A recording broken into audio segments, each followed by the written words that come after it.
Derek Lansing stood at the floor-to-ceiling windows of his corner office, watching the Seattle skyline stretch beneath gray November clouds. At 42, he commanded respect in ways that went far beyond his successful construction empire.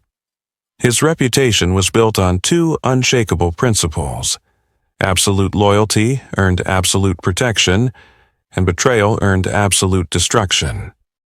The intercom buzzed. "Mr. Lansing, your wife is here." Derek's jaw tightened imperceptibly. Chloe rarely visited the office anymore, not since their marriage had become a carefully orchestrated performance for the outside world.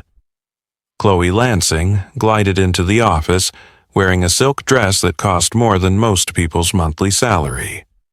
At 36, she maintained the same ethereal beauty that had captivated Derek 15 years ago, when she was a struggling art student and he was a young contractor with ambitious dreams. What she lacked in substance, she made up for in appearances. The perfect trophy wife for a man building an empire. "Derek, darling," she said, her voice honey-sweet but hollow, "I need to discuss the charity gala next month." Derek turned slowly, his dark eyes studying her face. After 15 years of marriage, and with their 13-year-old son, Tyler, he could read her tells like a poker player reading marked cards. The slight tension around her eyes, the way she avoided direct eye contact, the nervous fidgeting with her wedding ring. These were all signs that pointed to deception. "What about it, Chloe?" "The venue coordinator needs final approval on the arrangements. Brett Morrison has been incredibly helpful with the planning." She said the name too casually, too practiced. Derek knew Brett Morrison, a smooth-talking interior designer who'd been circling Seattle's wealthy housewives like a shark sensing opportunity. At 34 years old, he was devastatingly handsome in that manufactured way that came from expensive grooming and careful styling. He specialized in making lonely wives feel special while emptying their bank accounts on overpriced renovations. "Morrison," Derek repeated slowly. "The same Morrison who convinced the Richardsons to spend $200,000 on their guest bathroom?" Chloe's laugh sounded forced. "He's very talented, very attentive to detail." The word attentive hung in the air like smoke from a fired gun. Derek's expression remained neutral, but inside something cold and calculating began to take shape. "I'm sure he is," Derek said. "Handle the gala however you see fit. I trust your judgment." It was a lie, and they both knew it. Trust was a currency Derek hadn't spent on his wife in years, but like any skilled predator, he understood the value of patience. After Chloe left, Derek called his head of security, Vincent Torres, a former Marine with a talent for gathering information and an absolute loyalty that Derek had earned through years of mutual respect and generous compensation. "Vincent, I need you to look into someone. Brett Morrison, interior designer. I want to know everything, where he goes, who he talks to, what he had for breakfast last Tuesday." "Understood, sir. Anything specific I should focus on?" Derek's smile was sharp as broken glass. "Let's just say I'm interested in his client relations." 3 weeks later, Derek sat in Tyler's school parking lot, watching his son emerge from basketball practice. Tyler had Derek's dark hair and strong jaw, but lately he'd been distant, troubled. At 13, the boy was old enough to sense the tension crackling through their household like electricity before a storm. "Hey, Dad," Tyler said, sliding into the passenger seat of Derek's black Mercedes. His voice carried that particular heaviness that teenagers perfected when the weight of adult problems pressed down on their shoulders. "How was practice?" Tyler shrugged, staring out the window. "Coach says I need to focus better, says my head isn't in the game." Derek pulled out of the parking lot, choosing his words carefully. "Something bothering you at home?" The question hung between them for several blocks. Finally, Tyler spoke, his voice barely above a whisper. "Mom's been different lately. She talks on the phone a lot, always goes to another room. And last week, when you were in Portland for that job site inspection, she had someone over, a man." Derek's hands tightened on the steering wheel, but his voice remained steady. "Did you see who it was?" "Some guy with perfect hair and expensive clothes. Mom introduced him as a friend, helping with some project, but—" Tyler trailed off, then looked directly at his father. "Dad, are you and Mom going to get divorced?" The question hit Derek like a physical blow. Not because of the possibility, he'd already accepted that inevitability, but because his son shouldn't have to carry this burden. "Tyler, look at me." Derek pulled into their driveway and turned to face his son. "Whatever happens between your mother and me, you are the most important thing in my life. Nothing will ever change that. Do you understand?" Tyler nodded, but Derek could see the fear lingering in his eyes, the fear that his world was about to shatter. That evening, Derek watched Chloe prepare for another charity committee meeting. She applied her makeup with the careful precision of someone preparing for war, choosing her perfume like selecting ammunition. "Don't wait up," she said, kissing his cheek with lips that tasted like lies. "These meetings run late." Derek nodded and returned to his study, where Vincent's report waited on his desk. Brett Morrison wasn't just designing interiors. He was designing intimate relationships with at least 3 other wealthy clients' wives. His pattern was consistent: charm the wife, isolate her emotionally from her husband, then gradually introduce her to increasingly expensive design projects while simultaneously providing the emotional connection she craved. But with Chloe, the pattern was different, more personal, more invested. Derek's phone buzzed with a text from Vincent. "Package delivered." Derek had arranged for Tyler to spend the weekend at his best friend's house, a small mercy that would spare the boy from witnessing what was about to unfold. Derek understood that true revenge required patience, planning, and precise execution. He'd spent 2 weeks orchestrating every detail of what would happen next, using the same methodical approach that had built his empire from nothing. He'd tracked Chloe and Brett's patterns, learning their routines with the dedication of a military strategist. They met 3 times a week at Brett's downtown loft, a converted warehouse space that Morrison used to seduce his clients with its exposed brick walls and carefully curated ambiance. More importantly, Derek had discovered something that would make his revenge particularly satisfying. Brett Morrison wasn't just stealing wives. He was documenting his conquests.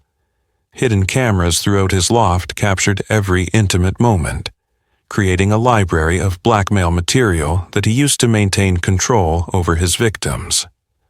But Brett had made a critical error in judgment. He'd underestimated Derek Lansing. On Friday evening, Derek implemented the first phase of his plan. Using his connections in the construction industry, he arranged for the power to be cut to Brett's building during a routine maintenance inspection. In the chaos that followed, Vincent and his team accessed Brett's loft and made some strategic modifications to his security system. Now, Derek controlled the cameras. Every angle, every recording, every piece of evidence that Brett had collected was now Derek's to command. Saturday night, Derek positioned himself in a rental car across from Brett's building, watching as Chloe arrived at 9 p.m. sharp. She wore the black dress she'd worn on their anniversary 3 years ago, a deliberate insult that Derek filed away for future reference.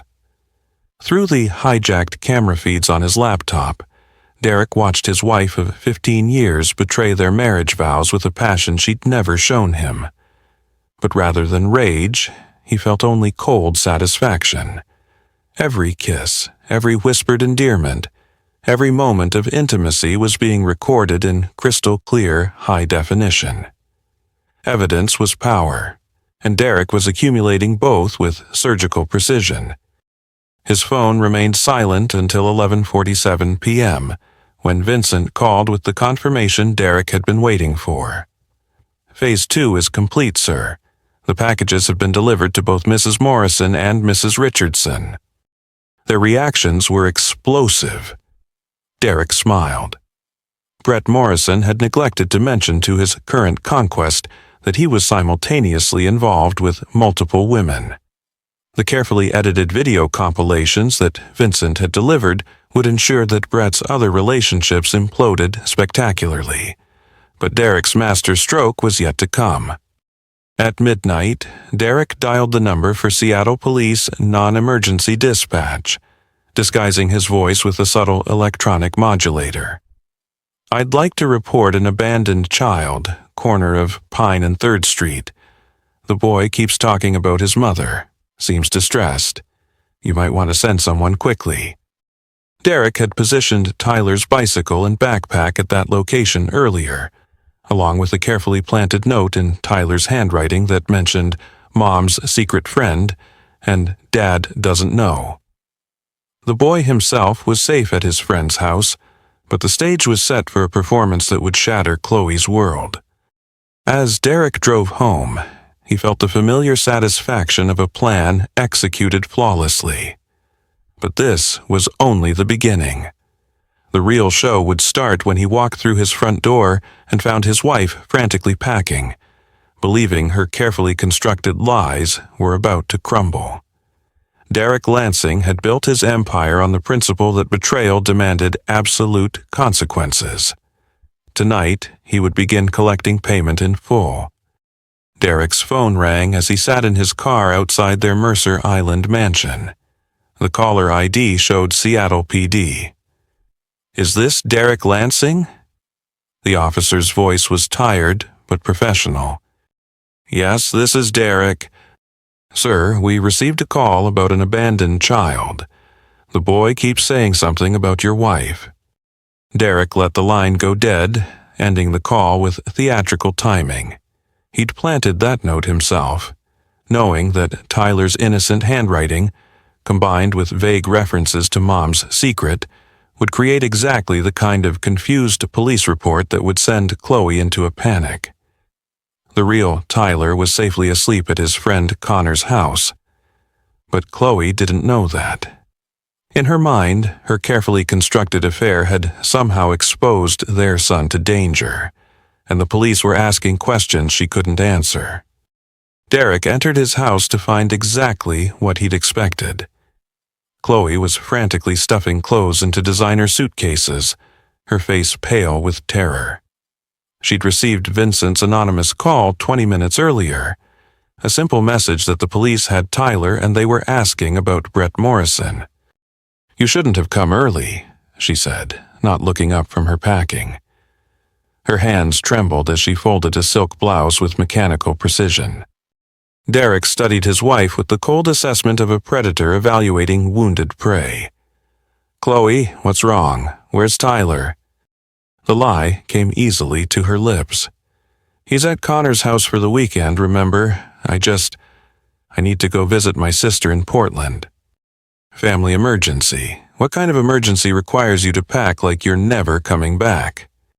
Before Chloe could answer, footsteps echoed from the stairs. Derek turned, and his blood turned to ice.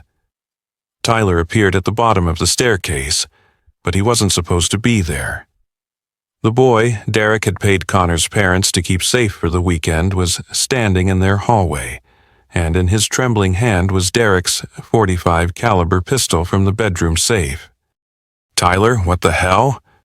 Derek started forward, but stopped when his son raised the weapon with both hands. "I know, Dad. I know everything about Mom and that man. About the cameras you put in his apartment, about the fake police call you made tonight." Derek's mind raced. This wasn't part of his plan. Tyler should have been miles away, protected from the ugliness Derek was about to unleash. How had the boy discovered his surveillance operation? "Son, put the gun down. Let's talk about this." "No." Tyler's voice was stronger now, filled with a rage that reminded Derek uncomfortably of himself. "You think I'm stupid? You think I don't know how to hack into your security system? I've been watching you plan this for weeks." The revelation hit Derek like a physical blow. Tyler had inherited more than just his father's appearance. He'd inherited his capacity for calculation and planning. But the boy had used those skills to uncover Derek's revenge plot. And now he stood between Derek and his justice. "Tyler, your mother betrayed our family," Derek said carefully. "She chose another man over us. She deserves to die." Tyler's eyes were bright with unshed tears. "Because that's what you're planning, isn't it? You're going to kill Brett Morrison and make it look like an accident." "I read your notes, Dad. I know about the construction site accident you're setting up for Monday." Derek felt his carefully constructed world shifting beneath him. He'd planned Brett's death with the same precision he'd used to build his empire. A tragic scaffolding collapse at one of Derek's job sites where Brett would be lured under the pretense of discussing a major renovation project. No one would suspect Derek of orchestrating an accident at his own construction site. But Tyler had discovered everything. "You can't stop me," Derek said quietly. "You think I didn't notice that you and Mom haven't slept in the same room for 3 years? You think I didn't see you checking her phone, following her, turning into someone I don't recognize?"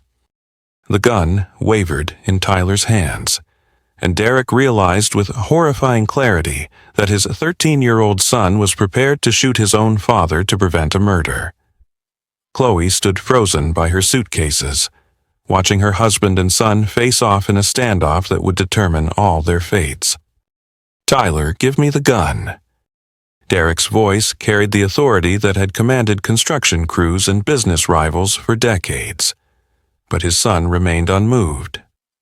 "Not until you promise to let them go," Tyler said. "Mom and Brett, let them leave Seattle tonight, and I'll pretend I never saw your murder plans." Derek laughed, a sound devoid of warmth. "You think this is a negotiation? You think your mother deserves mercy after what she's done?" "I think my father isn't a killer," Tyler replied, but uncertainty flickered in his eyes. Derek moved slowly toward a leather chair, keeping his hands visible. "Let me tell you about mercy, son.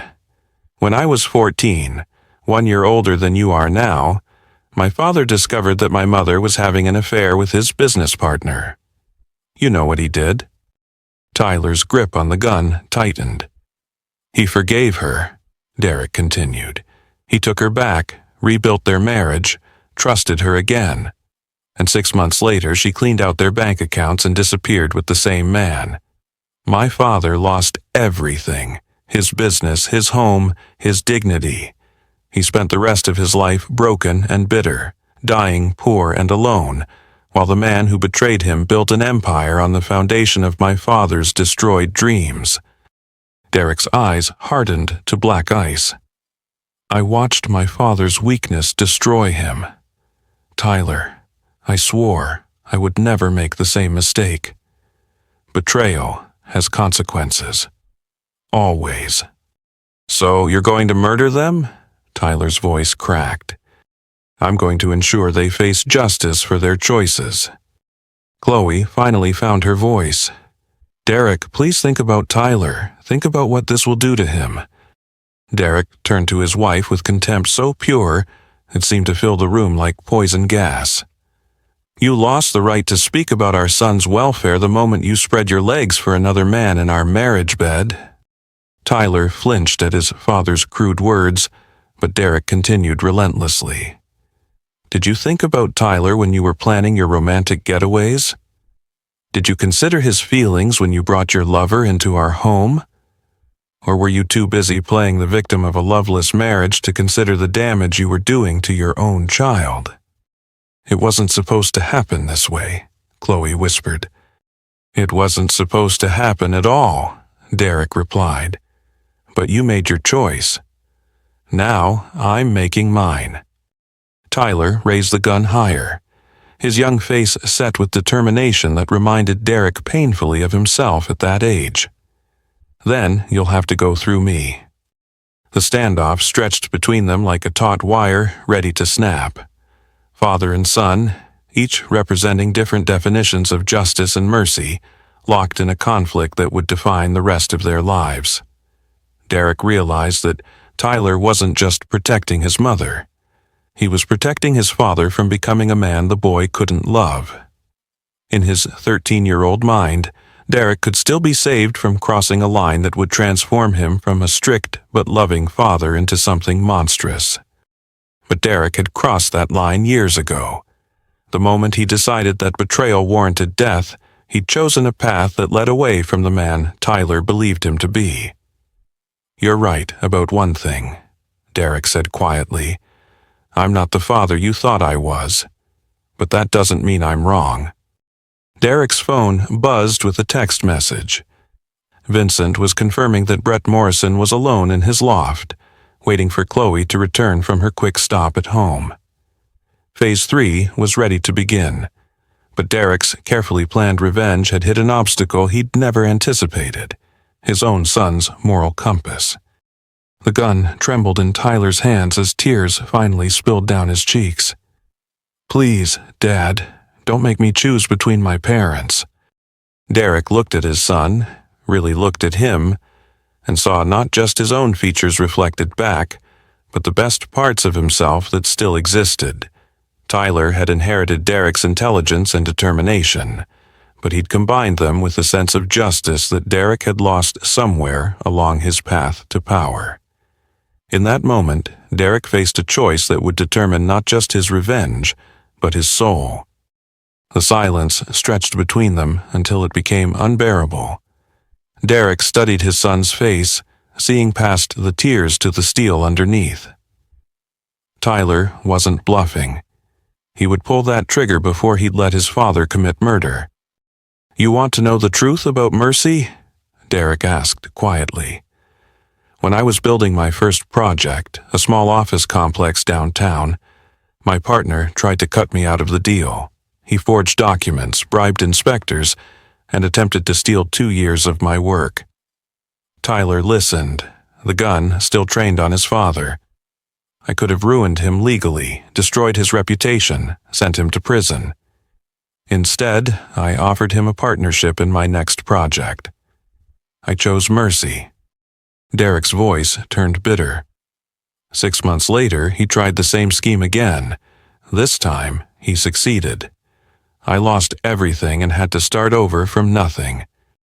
"What happened to him?" Tyler asked. Derek's smile was razor sharp. "He learned that I never make the same mistake twice. His construction company went bankrupt within a year. His wife left him when the foreclosure notices arrived. Last I heard, he was working as a day laborer for minimum wage. You destroyed him." "I educated him," Derek corrected. "Some people only understand consequences. Tyler, your mother is one of those people." Chloe stepped forward, her voice desperate. "Derek, I'll do anything. I'll cut off all contact with Brett. We can go to counseling. We can rebuild our marriage on the foundation of your lies." Derek laughed harshly. "You had 15 years to choose us, Chloe. Instead, you chose him. Now you get to live with that choice." Derek's phone buzzed again. Another text from Vincent. "Morrison is getting nervous, wants to know where Mrs. L is." Derek made his decision. "Tyler, I'm going to tell you something that no 13-year-old should have to hear, but you forced my hand." Derek stood slowly, his eyes never leaving the gun. "Your mother isn't just having an affair. She's been stealing money from our accounts for months, funneling it to Brett Morrison for a business venture they're planning together." Tyler's eyes widened.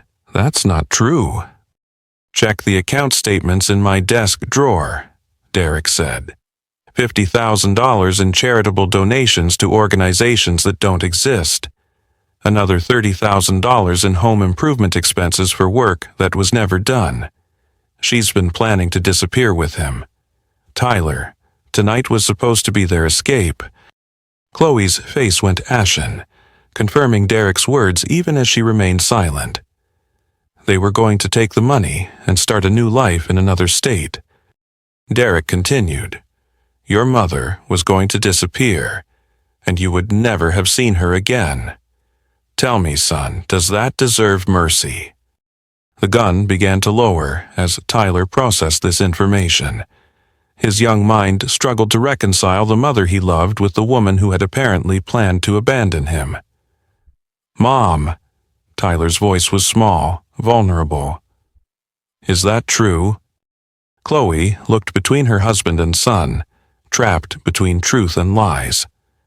Finally, she spoke, her voice barely audible. "I never meant for it to go this far. Brett said we could start fresh, build something real together, but I was always going to come back for you, Tyler. I would never abandon you." "But you were going to leave," Tyler said, the gun now pointing at the floor. "You were going to divorce Dad and take me with you. Brett and we were planning to move to California, start a design business there. I thought it would be better for everyone."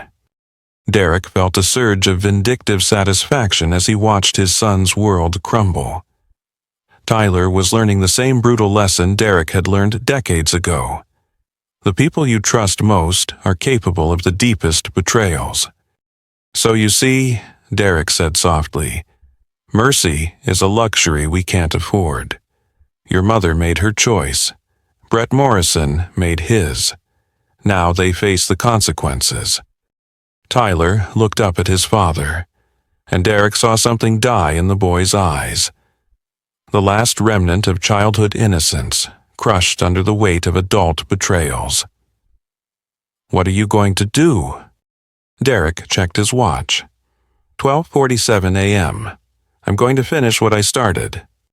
He walked past his son toward the door, no longer concerned about the gun.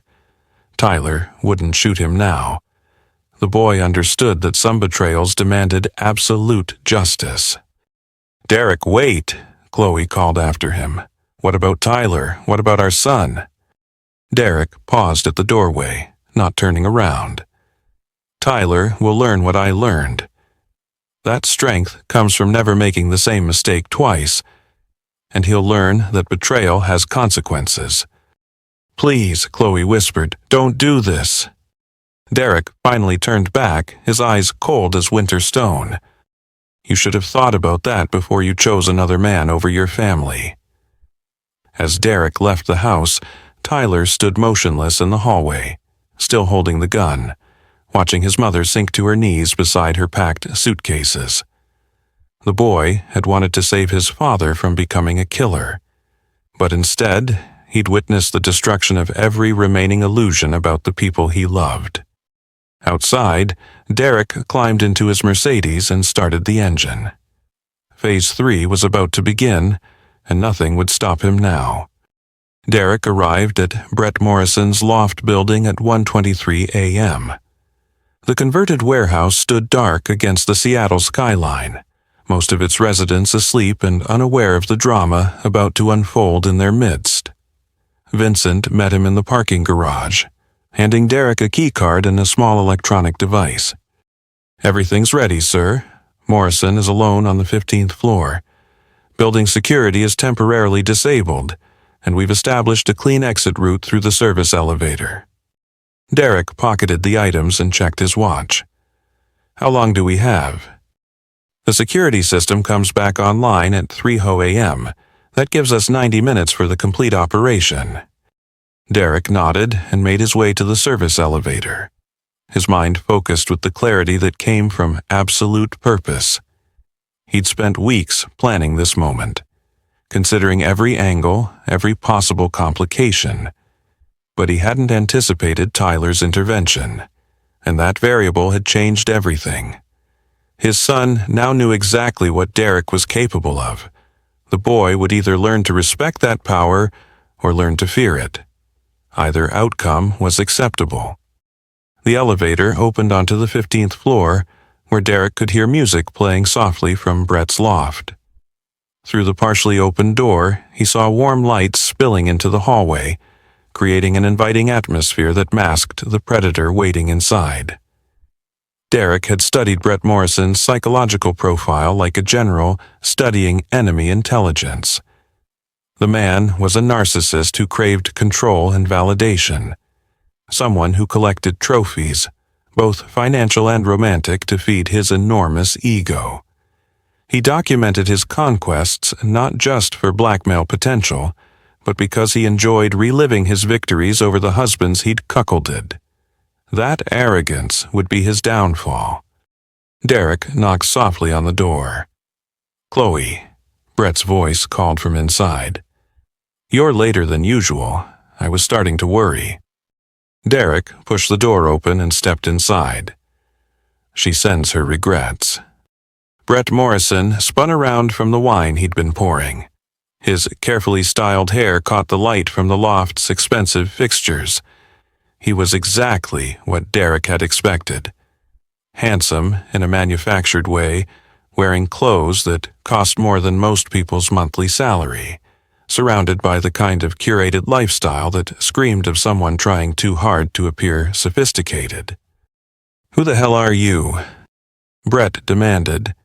"Who the hell are you?" But Derek could see the recognition dawning in his eyes. "I'm the husband," Derek said simply. "The one you've been seeing for the past 6 months." Brett's hand moved toward his phone, but Derek was faster. He held up the small electronic device Vincent had given him. "That won't work," Derek said. "Cell tower interference. Very useful technology. We're completely isolated up here." Fear flickered across Brett's features, but he tried to maintain his composure. "Look, Mr. Lansing. I know this is awkward, but Chloe and I are in love." Derek finished. "Yes, she mentioned that, along with your plans to steal money from my accounts and disappear to California." Brett's face went pale. "I don't know what she told you, but she didn't tell me anything." Derek interrupted. "I discovered your little embezzlement scheme on my own. Did you really think I wouldn't notice $50,000 in fraudulent charitable donations? Or the shell companies you set up to funnel renovation funds into your personal accounts?" Derek walked slowly around the loft, examining Brett's carefully curated space. Original artwork, expensive furniture, and high-end electronics, all purchased with money stolen from Derek's trusting clients. "You're quite the artist," Derek continued. "Not just with interior design, but with manipulation. How many wives have you seduced with this same routine? How many marriages have you destroyed for profit?" "You can't prove anything," Brett said, but his voice lacked conviction. Derek smiled and pulled out his phone, showing Brett a video file. "Actually, I can prove everything. Your hidden camera system has been very educational.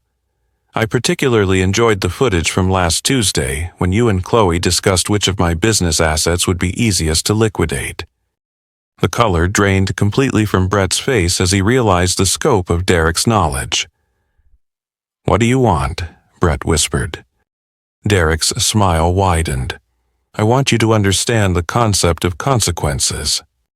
Derek had spent his entire adult life understanding that true power came not from violence, but from the precise application of leverage. Killing Brett Morrison would have been simple, but ultimately unsatisfying. A moment of brutality that would end quickly and leave Derek open to legal consequences. Instead, Derek had crafted something far more elegant. "Sit down," Derek commanded, gesturing toward the expensive leather sofa that Brett had purchased with stolen money. Brett complied, his earlier confidence completely evaporated. Derek remained standing, his presence filling the room like a storm front. "Let me explain what's going to happen at this moment. Every client you've ever stolen from is receiving a detailed package documenting your crimes. Bank records, video evidence, recorded phone calls, Everything they need to destroy you in both criminal and civil court. Brett's mouth opened and closed soundlessly. But that's just the beginning, Derek continued.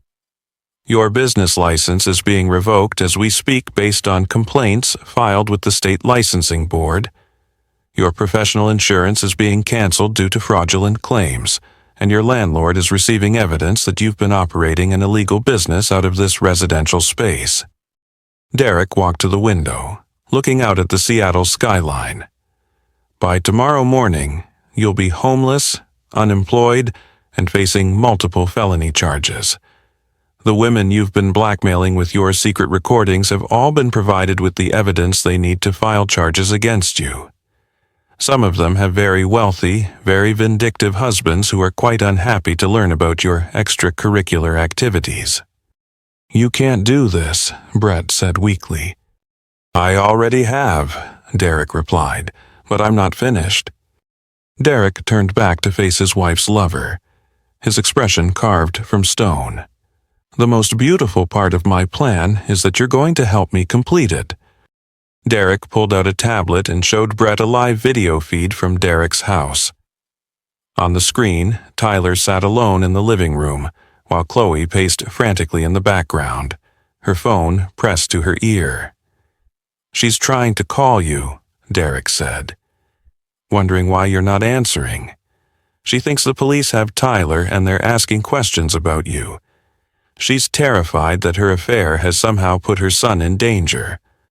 Brett stared at the screen, seeing Chloe's desperation. Here's what you're going to do, Derek continued. You're going to call her and tell her that you've been arrested, that the police have evidence of your affair, and they're going to question her as an accessory to your financial crimes. You're going to convince her that her only option is to disappear tonight alone, without Tyler. Why would I do that? Derek's smile was sharp as a blade. Because if you don't, I'll release the recordings of you describing in explicit detail how you plan to manipulate Tyler into accepting you as his new father. The recordings where you laughed about breaking that kid's spirit so he wouldn't interfere with your plans. Brett's face went ashen. He'd forgotten about those particular conversations, recorded during intimate moments when he'd let his true nature show. You're going to convince my wife to abandon her son, Derek said. And then you're going to disappear from Seattle forever. If I ever see you again, if you ever contact Chloe or Tyler or anyone in my family, the evidence of your crimes goes to every law enforcement agency in the country. Derek set a burner phone on the coffee table. Make the call. With trembling hands, Brett picked up the phone and dialed Chloe's number. Derek listened as his wife's lover convincingly painted a picture of imminent arrest and legal disaster, urging her to run before she was caught up in his downfall. Don't wait for me, Brett said into the phone, his voice breaking with manufactured emotion. Save yourself. Get out of Seattle tonight and don't look back. Derek could hear Chloe sobbing on the other end of the line, asking about Tyler. He'll be safer without us, Brett said, the words tasting like poison. If you love him, you'll leave him with his father and disappear. The call ended, and Brett dropped the phone like it was burning his hand. Congratulations, Derek said. You've just convinced the mother of my child to abandon him forever. Tell me, Brett, how does it feel to destroy innocent lives for your own benefit? Brett couldn't meet Derek's eyes. What happens now? Derek checked his watch. Now you have exactly 1 hour to pack everything you can carry and leave Seattle. Your car is already being repossessed, so I suggest you take a taxi to the bus station. Vincent will be watching to ensure you actually leave. Derek moved toward the door, then paused. Oh, and Brett, the next time you're tempted to steal another man's wife, remember this moment. Remember that some husbands don't forgive, don't forget, and don't make the same mistake twice. As Derek left the loft, he felt the satisfaction of a plan executed flawlessly. Brett Morrison would spend the rest of his life looking over his shoulder, knowing that Derek Lansing could destroy him again with a single phone call. And Chloe would learn that choosing betrayal over family carried consequences that would haunt her forever. Derek arrived home at 3:17 a.m. to find Tyler exactly where he'd left him, sitting in the living room chair, staring at the gun in his hands like it was a foreign object. The suitcases were gone, and so was Chloe. She left, Tyler said without looking up. Got a phone call about an hour ago, threw everything in her car, and drove away. She said to tell you she was sorry. Derek studied his son's face, seeing the hollow expression of someone who'd lost their entire world in a single night. Tyler had aged years in the span of hours, forced to confront truths that most adults spent lifetimes avoiding. "Where did she go?" Derek asked. "I don't know." Tyler's voice was flat. "She wouldn't tell me." Tyler finally looked up at his father. "Did you kill him?" "No, but you destroyed him." "Yes?" Tyler nodded slowly as if confirming something he'd already known. "What happens now?" Derek sat down across from his son, maintaining eye contact. "Now we rebuild, just the two of us." "Will I ever see her again?" Derek considered lying, offering false comfort about possible reconciliation. But Tyler deserved the truth, even if it was brutal. "I don't know. That depends on choices she hasn't made yet." Tyler was quiet for several minutes, processing the finality of his mother's abandonment. When he spoke again, his voice carried a hardness that reminded Derek painfully of himself. "She chose him over us."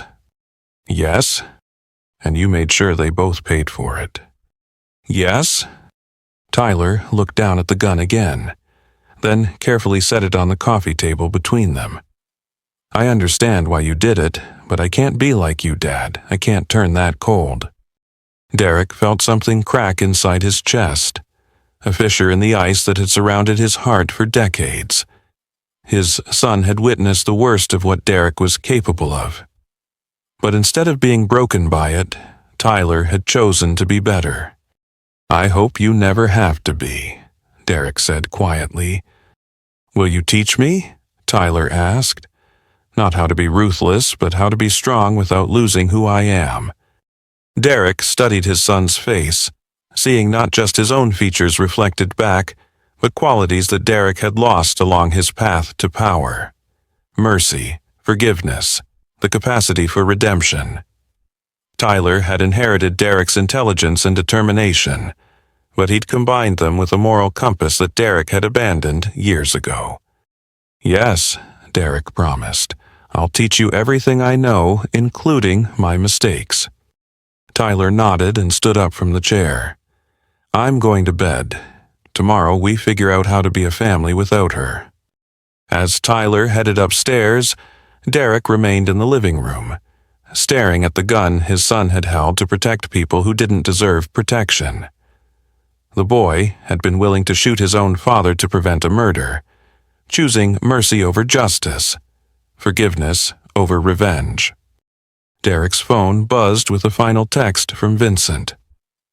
"Both packages delivered. Morrison is on a bus to Portland. Mrs. L's car was spotted heading north toward Vancouver. Clean exit confirmed."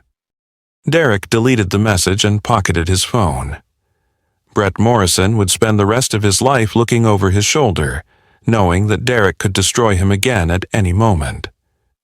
Chloe would discover that life without family was a hollow existence, especially when built on the foundation of betrayal. But Tyler would learn a different lesson.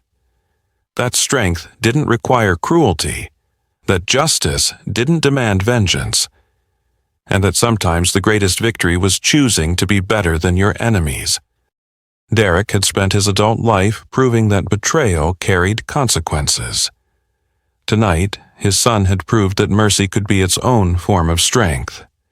As Derek climbed the stairs to his empty bedroom, he realized that Tyler had saved them both. Not from Derek's revenge, but from the man Derek might have become if he'd lost the only person whose love was worth preserving. The war was over. Derek had won, but the victory tasted different than he'd expected. Not sweet with revenge, but complex with the knowledge that his son would be a better man than his father had ever been. And for the first time in decades, Derek Lansing found that to be enough. 6 months later, Derek stood in the same office window where the story had begun. But everything had changed. The Seattle skyline stretched out before him, bathed in the soft glow of a setting sun. The gray November clouds had given way to the crisp clarity of a spring evening. Derek's reflection in the glass showed a man who looked the same on the outside, but felt profoundly different on the inside. The lines around his eyes were softer. The hardness in his jaw had eased, and the coldness in his eyes had melted away, replaced by a warmth he hadn't felt in years. Tyler had been true to his word. He'd chosen to stay, to rebuild, and to learn from his father's mistakes.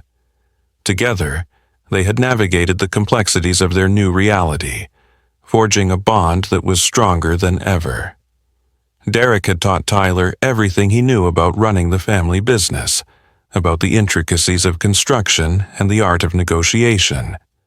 But more importantly, he had taught him about the value of mercy, the strength of forgiveness, and the power of redemption. Tyler had blossomed under his father's guidance, becoming a young man of integrity and compassion. He had chosen to pursue a career in architecture, using his talents to create beautiful, sustainable spaces that brought people together. He had also become a mentor to younger students, using his experiences to inspire and guide them toward their own paths of success. Derek had watched his son's transformation with a sense of pride and awe.